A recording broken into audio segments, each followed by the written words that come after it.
Jueves 17 de noviembre del 2020. Muy buenos días, queridos estudiantes. Nos encontramos en una nueva clase del área de ciencias naturales. El tema de hoy es el cambio climático de orden antropogénico. El objetivo de la clase es explicar las causas de orden antropogénico del clima mediante imágenes y videos educativos para conocer sus efectos en los casquetes polares, nevadas y capas de hielo y formular medidas para proteger el medio ambiente. Causas de orden antropogénico. Primero conozcamos qué es el cambio climático. El cambio climático es el conjunto de grandes y rápidas perturbaciones provocadas en el clima por el aumento de la temperatura del planeta. Se trata del problema ambiental más importante al que se enfrenta la humanidad. Como nosotros sabemos, el principal causante del cambio climático es el ser humano. A partir de la llamada primera revolución industrial se inició de manera descontrolada y creciente la emisión de dióxido de carbono con la combustión de carbón en fábricas e industrias. Y luego con la segunda revolución industrial con el petróleo y sus derivados, así como la emisión de toda clase de gases, de azufre, monóxido de carbono, dióxido de carbono y óxidos de nitrógeno de los parques industriales, es decir, aquellos gases que emitían grandes industrias como las que observamos en estas imágenes. El incremento creciente también del dióxido de carbono en la troposfera provoca el aumento de la temperatura, generando el efecto invernadero y el fenómeno conocido como calentamiento global. El efecto invernadero como problema. El efecto invernadero se convierte en problema cuando se produce un desequilibrio térmico en la atmósfera.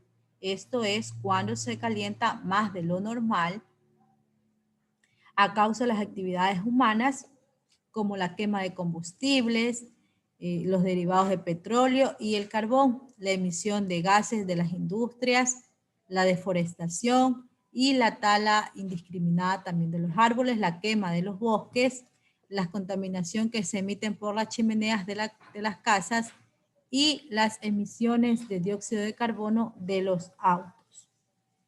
Todas estas actividades que nosotros observamos aquí incrementan el porcentaje de la concentración de dióxido de carbono y de otros gases como el monóxido de carbono, óxidos de azufre, óxidos de nitrógeno, el gas metano y otros, que también tienen la propiedad de absorber las radiaciones infrarrojas reteniendo por más tiempo el calor en la atmósfera.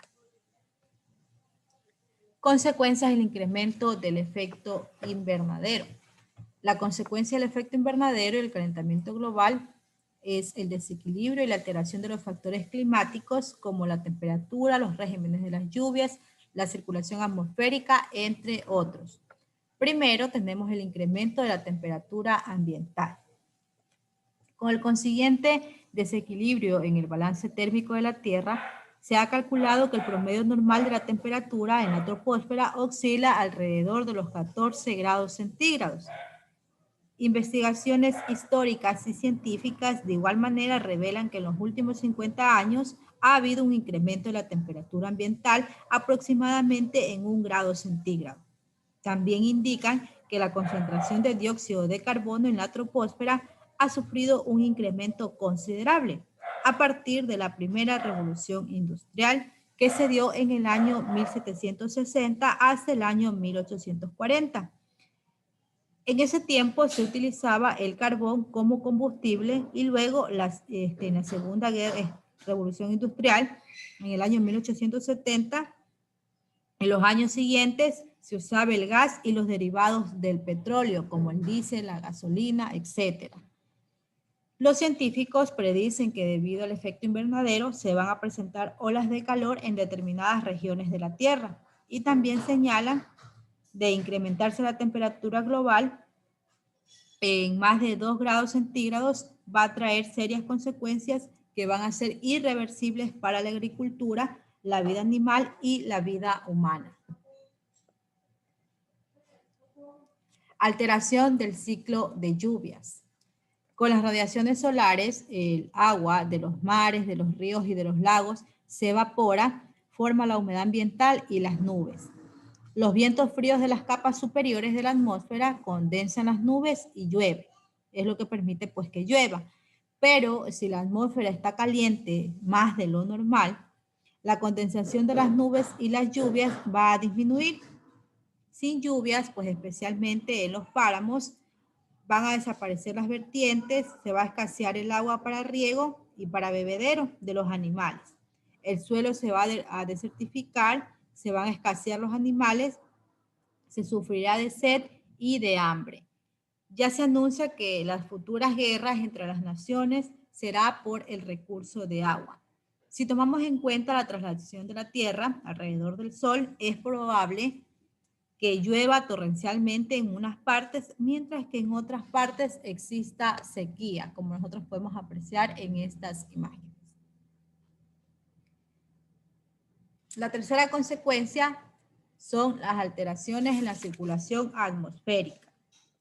La radiación solar es la causa natural de la latitud, el relieve y los movimientos de rotación y traslación de la Tierra son los que provocan la formación de corrientes de aire o vientos entre el mar y los continentes, entre los valles y las montañas, entre la zona ecuatorial y los polos, y entre la superficie terrestre y las altas capas de troposfera, lo cual favorece la movilidad de las nubes, el refrescamiento de la superficie terrestre, la polinización y la circulación de las corrientes marinas.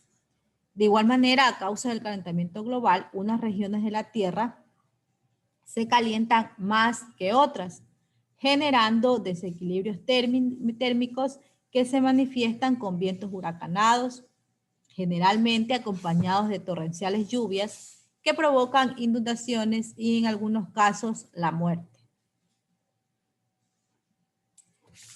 Como cuarta consecuencia tenemos la alteración de los ecosistemas. La biodiversidad vegetal y animal se verá seriamente afectada, pues muchas plantas y animales van a desaparecer, ya que no van a poder soportar el incremento de la temperatura o por la desertificación del suelo o por la interrupción de las cadenas alimenticias y el flujo de energía. Quiere decir que cada animal, cada planta, cada ser, cada especie juega un rol fundamental en los ecosistemas. Ejemplo de ello, si llega a desaparecer una planta y una hormiga se alimentaba de dicha planta, primero desaparece la planta, luego va a desaparecer la hormiga. Y el animal que se alimenta de la hormiga, en este caso los hormigueros, por falta de alimentos también va a morir. Por esa razón es que se dice que las cadenas alimenticias se pueden ver seriamente alteradas o pueden desaparecer muchas especies.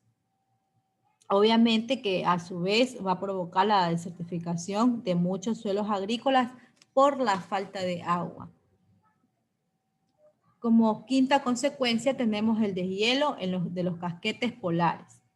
El desequilibrio térmico provoca el descongelamiento de los glaciares y de las casquetas polares. En el primer caso, los nevados y los glaciares dejan de ser fuentes naturales de agua, con lo cual se podrían secar los páramos y las vertientes de agua. Sin fuentes de agua para riego no hay producción agrícola ni tampoco van a existir alimentos. No hay agua para abrevadero de animales ni para consumo humano, con lo cual la humanidad va a correr peligros. En el segundo caso, el descongelamiento de las casquetas polares no solo altera la biodiversidad de estos lugares, sino que el nivel del mar va a subir más de 1 metro con las secuelas catastróficas para las ciudades de los puertos, como nosotros podemos observar aquí. Que al momento de que estos casquetas se descongelan, se da el descongelamiento, va a subir el nivel del mar y va a causar serias inundaciones que puede también causar pérdidas materiales, pérdidas económicas y pérdidas humanas. ¿Cómo nosotros podemos prevenir el cambio climático? Es necesario hacer conciencia de que la Tierra es el hogar de cada ser humano, quien por desgracia ha acelerado el calentamiento del planeta Tierra. Entre las precauciones para evitar el efecto invernadero y el consiguiente cambio climático, voy a indicar 9 formas de prevenir. Primero, se debería mejorar la calidad de los combustibles fósiles para disminuir la emisión de gases con efecto invernadero. 2. Colocar depuradores de aire en las chimeneas de las industrias con la finalidad de no contaminar mucho el medio ambiente, de que no se emita mucho dióxido de carbono. 3. Utilizar energía blanca en lugar de la obtenida de los combustibles fósiles como el petróleo y el carbón. 4. Sacar de circulación automotores cuyos motores por su antigüedad son foco de contaminación. 5. Conocer las consecuencias de las actividades que comprometen los ecosistemas. Por ejemplo, las consecuencias de quemar llantas, de talar árboles, de quemar los bosques o los pajonales, etc. 6. Debemos evitar quemar basura.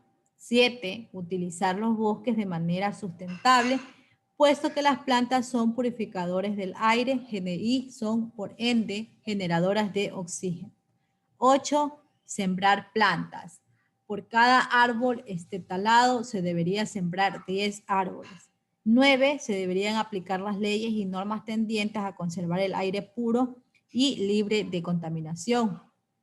De igual manera, nosotros en casa podemos intentar cuidar y reciclar las cosas que tenemos en casa que aún le podemos dar un segundo uso. Debemos evitar tirar la basura en la calle, debemos cuidar las plantas y los árboles, cuidar la energía eléctrica de los hogares, apagar la luz, si estamos en una habitación y salimos debemos apagar la luz si no la vamos a ocupar, apagar los aparatos electrónicos que no estemos utilizando, desconectarlos y obviamente debemos compartir con nuestros amigos, familias, la importancia de prevenir el cambio climático, la importancia de cuidar el planeta Tierra para que todas las personas pues, puedan vivir de manera sana y feliz. Muy bien, queridos estudiantes, eso ha sido todo. Muchas gracias por su atención.